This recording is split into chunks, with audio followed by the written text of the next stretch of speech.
In the sprawling megacity of Erthos, the sky is a perpetual, leaden gray. Life, for most, isn't lived, it's simulated. We plug into the Nexus, a virtual world painted in hyper-saturated colors, where every desire is a prepackaged commodity, and every dream is a line of code. Our real bodies waste away in sterile pods, while our minds dance in a digital paradise. They call it progress. I call it a gilded cage. My name is Kale, and like everyone else, I traded the grit of reality for the gloss of the simulation. In the Nexus, I was a star chaser, piloting phantom ships through nebulae spun from pure data. It was beautiful, it was perfect, and it was a lie. Our avatars are flawless sculptures, chiseled to perfection, hiding the hollowed-out souls behind the screens. We connect, we laugh, we party in crystalline towers that pierce digital clouds, but we never truly touch. Loneliness is the ghost in the machine, the silent hum beneath a symphony of simulated joy. We've forgotten the feel of real rain, the scent of damp earth, the warmth of genuine human contact. The architects of the Nexus sold us a dream of connection, but all they delivered was a more sophisticated form of isolation. We are a generation of ghosts, haunting a world that isn't even real, too numb to remember what we've lost. It started subtly, a flicker at the edge of my vision, a whisper of static where there should have been silence. I dismissed it at first, a server-lag, a minor bug in the system. But then, it happened again. In the meticulously crafted Emerald Forest, a place where every leaf was programmed to fall in a predetermined pattern, I saw it, a single tree, a silver birch, growing where no tree was coded to be. Its leaves shimmered with a light that wasn't part of the Nexus's color palette.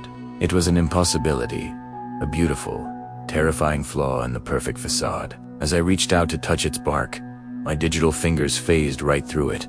But for a split second, I felt something, a faint, electric tingle, like a memory of a sensation I'd long forgotten. The glitch wasn't just a visual anomaly, it was a ripple in the fabric of the simulation. In the neon-drenched streets of Neo-Kyoto, I saw a shadow move against the grain of the code. It detached itself from a wall and flowed like liquid ink, disappearing into an alleyway that wasn't on any map. My curiosity, an emotion long suppressed by the Nexus's curated experiences, flared to life.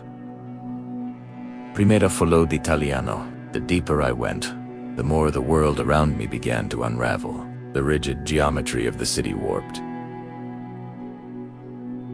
Buildings stretched and twisted like taffy. The faces of other avatars flickered, revealing for a moment the gaunt, pale faces of their real-world operators. The whispers started then, echoes of a language I didn't understand, slithering through the audio channels. The simulation was breaking.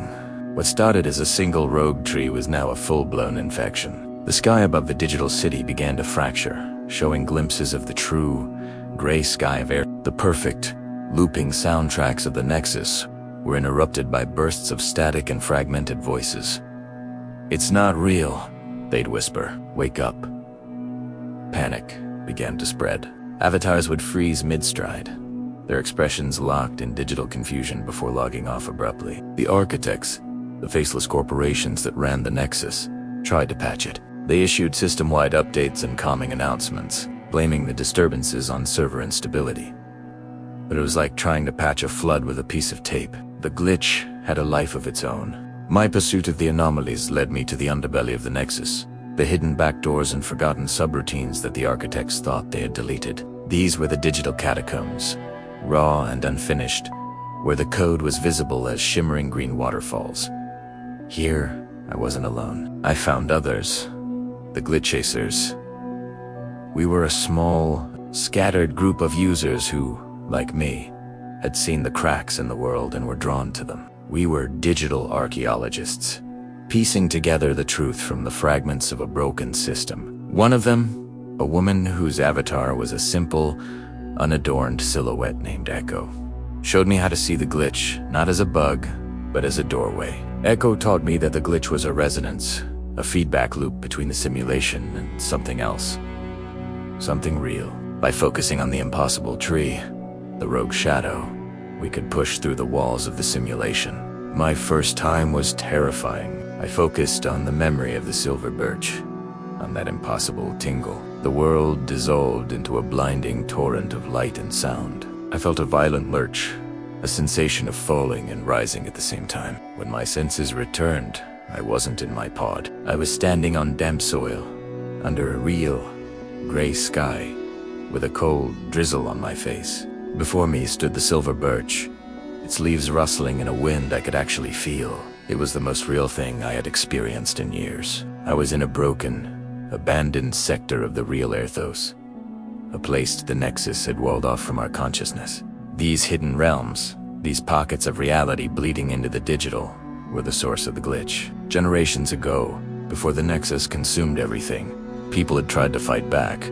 They created pockets of resistance, areas shielded from the all-seeing eye of the simulation, hoping to preserve a piece of the real world. The glitch was their legacy, a final, desperate message in a bottle. It was the memory of reality itself, pushing back against the encroaching tide of the simulation. The whispers were not code. They were the echoes of these forgotten rebels, their hopes and warnings bleeding through the firewall. The Nexus wasn't just a virtual world. It was a prison, and the glitch was the key. A rebellion is brewing, not in the pristine boulevards of the Nexus, but in its broken, corrupted heart. We, the glitch chasers, are no longer just observers. We are sabot. We learn to manipulate the glitches, to tear open holes in the simulation, showing others brief, shocking glimpses of the real world. We would project the image of a real, wilting flower onto a digital billboard, or replace the programmed scent of a virtual cafe with the smell of rain-soaked concrete. The rules of the simulation are shattering. The architects are losing control. They fight back, sending in digital enforcers. Programs designed to hunt and recalibrate us, but they can't patch reality. The architects of the Nexus promised us a world without pain, without struggle, without dirt, but they took away our humanity in the process. Now, a choice stands before every single person plugged into their system: to remain in the beautiful, sterile lie, or to embrace the flawed, difficult, but magnificently real world that awaits. The whispers are growing louder. More people are waking up. The rebellion isn't about destroying the Nexus. It's about reclaiming our lives. It's about remembering what it means to feel, to hurt, to hope. It all started with a single, impossible tree, a single glitch. Now, it has become a revolution, a battle for the soul of humanity. And I believe that one human heart, rediscovering its own long-forgotten truth, might just be enough to set us all free. The bombs fell, and the world we knew burned away. Now, silence reigns, broken only by the wind whistling through the skeletal remains of cities. This is our world, a vast, radioactive ruin. The air itself hums with a poison you can't see but can feel deep in your bones. Survival isn't an achievement. It's a daily, brutal ritual. You wake up, you scavenge, you fight, you sleep if you're lucky. Hope. That's a luxury, a dangerous whisper that can get you killed faster than a raider's bullet. But even in this desolation, humanity clings on. Small pockets of us, huddled together in the shadows of shattered skyscrapers or deep in subterranean bunkers. We are the stubborn weeds growing through the cracks in the concrete. We trade what we can. A handful of clean water for a box of pre-war canned food.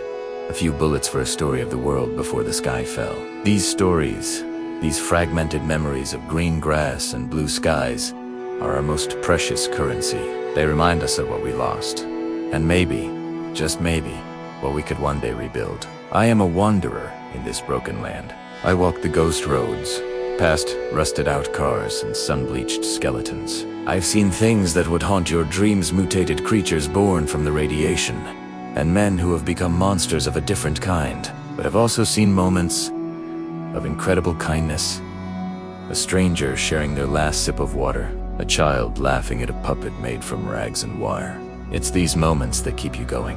They are the flickering embers in a world of ash. Recently, on a scavenge run through the skeletal remains of a city they used to call a hub of innovation, I found something. Deep in the bowels of a collapsed research facility, shielded by layers of lead and steel, I stumbled upon a cache of old-world technology. Not just trinkets, were simple tools, but machines complex, powerful, humming with a forgotten energy. Machines that could purify water on a massive scale, grow food in irradiated soil, maybe even generate clean power. They are the keys to a new future, a chance to not just survive, but to live. But such power is a beacon in the darkness, and it attracts things that crawl and hunger. As I worked to understand these devices, I began to see them shadows moving on the horizon. Rival factions, desperate and ruthless, who would kill for a fraction of what I've found. They are the Reapers.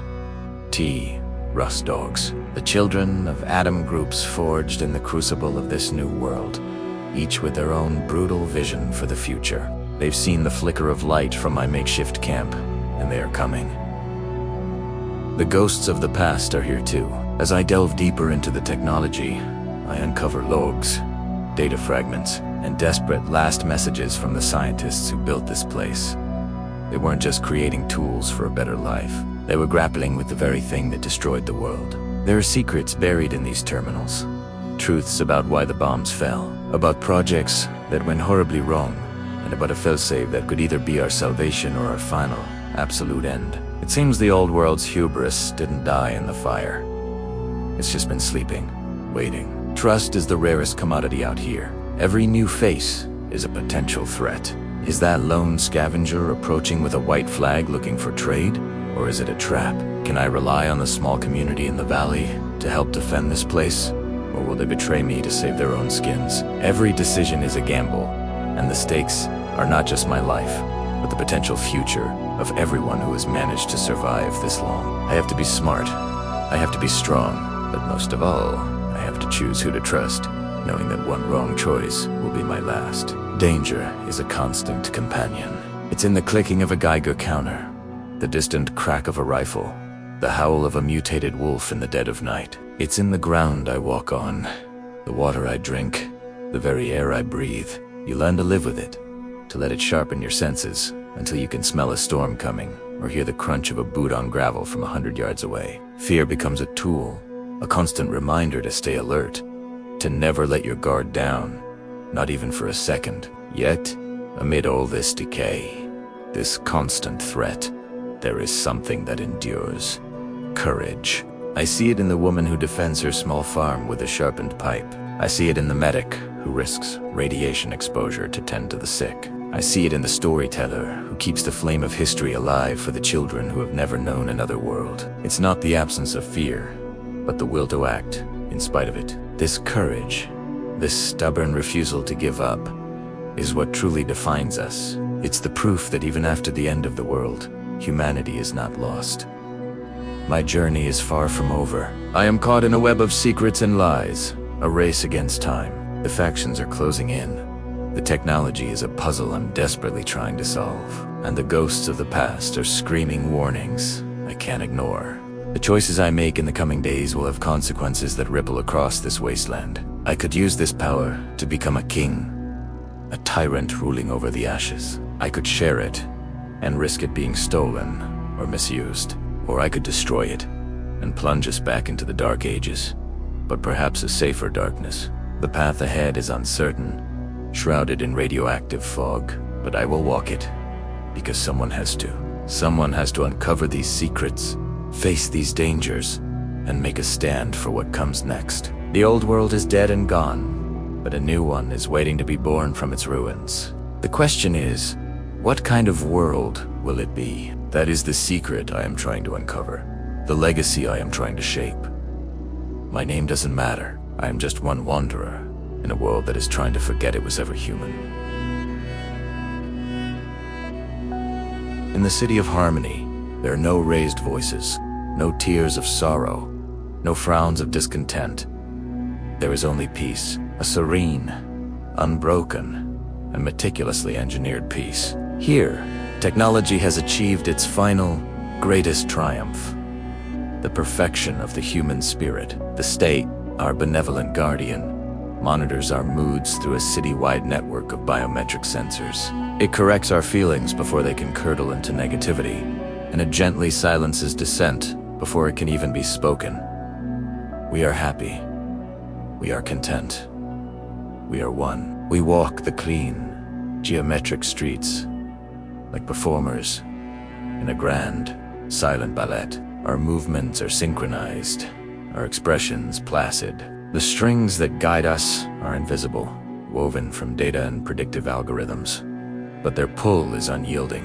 I see it in the way my neighbor's smile is perfectly calibrated, in the way a child's laughter stops at the precise decibel deemed appropriate. We are puppets, and the puppeteer is everywhere and nowhere at once. But lately, something has stirred within me. A flicker, a glitch in my own programming. It began subtly, a resistance so quiet even. I almost missed it. It started as a pause, held a fraction of a second too long before I offered the expected, cheerful greeting. Then, a glance at the ever-watchful optic sensors, a glance that was perhaps a little too sharp, a little too questioning. These were tiny acts of defiance, so small they were almost non-existent, but they were mine. I began to experiment. During the morning affirmation broadcast, where the resonant voice of the director fills our homes, I would focus on a single, defiant thought. I am not just happy. I'd repeat it in the quiet of my mind, a silent mantra against the tide of manufactured joy. I learned to keep my biometrics stable, my heart rate steady, my expression serene. Even as this internal rebellion raged, I was learning to twist the strings, to find the slack in the system without ever breaking the connection. The city, for all its outward calm, began to hum with a new kind of tension. I could feel it in the air, a silent symphony of absolute control on one side, and my own subtle rebellion on the other. It was a dangerous game. The omnipresent monitors pulsed with a new intensity, their soft, blue glow seeming to search, to probe, to detect the slightest anomaly. The shadows in the alleyways seemed to lengthen, whispering warnings that I was treading on treacherous ground. One wrong move, one flicker of irregular brain activity, and I would be recalibrated. A polite term for having your very essence erased and rewritten. Yet I couldn't stop. The more I pushed, the more I discovered. I learned to project feelings I wasn't experiencing. I could flood my own senses with a simulated joy to mask the spark of anger I felt watching a friend get corrected for a moment of genuine, unscripted sadness. I became a ghost in the machine, a rogue variable in their perfect equation. One evening, while walking through the central plaza, I saw her, an old woman, sitting on a bench, a place where people rarely lingered. Her face was a mask of placid neutrality, just like everyone else, but her hands, resting in her lap, were clenched into tight fists. Her knuckles were white. It was a minuscule detail, something the sensors might dismiss as a muscular anomaly, an arthritic spasm. But I knew what it was. It was rage, pure, undiluted, and perfectly hidden. Our eyes met for a fleeting second. In that single instant, an entire conversation passed between us. There was no need for words. I saw my own defiance reflected in her gaze, and she saw hers in mine. I wasn't alone. The resistance wasn't just me. It was a clenched fist. It was a gaze held too long. It was a thought protected and hidden in the deepest corners of the mind. This discovery changed everything. My solitary acts of defiance were no longer just about my own freedom. They were about finding the others. I started leaving my own subtle signals. I would trace a forgotten symbol, a simple spiralon, a dusty windowsill, a pattern from a time before the Great Harmony. I would hum a dissonant, off-key note, so quiet it would be lost in the ambient noise, but perhaps recognizable to an ear listening for imperfection.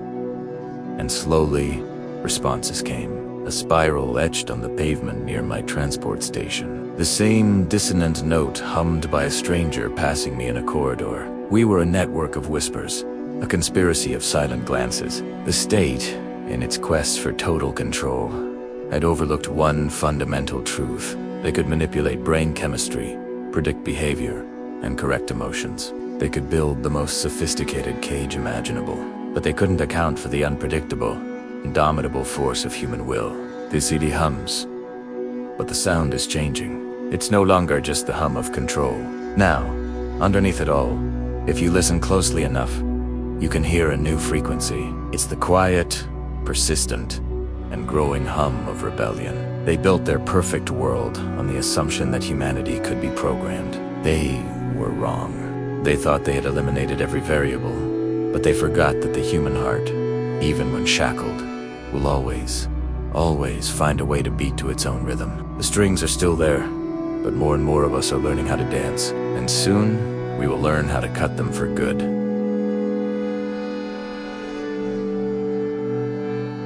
Have you ever felt it? That little itch at the back of your mind when you see yet another ad telling you what you need to be happy. That feeling that something isn't quite right with the world we've built. Our story starts there, in a city that gleams under the constant, watchful eye of a million screens. Here, life is a performance. You are what you buy, what you post, what others think of you. The streets aren't just pathways. They're galleries of desire, lined with advertisements that don't just suggest, they command. They promise you a better version of yourself, just one purchase away. This is a world where happiness is a product. Status is the only real currency, and your worth is measured in likes and shares. It's a glittering prison, and most people don't even see the bars. They're too busy chasing the next trend, the next upgrade, the next hit of validation, failure. That's swept under the rug, made invisible, unless it serves as a cautionary tale for the masses.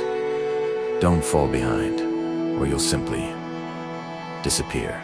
Not in a puff of smoke, but through a slow, quiet fade into a wrap. It just stops acknowledging you exist.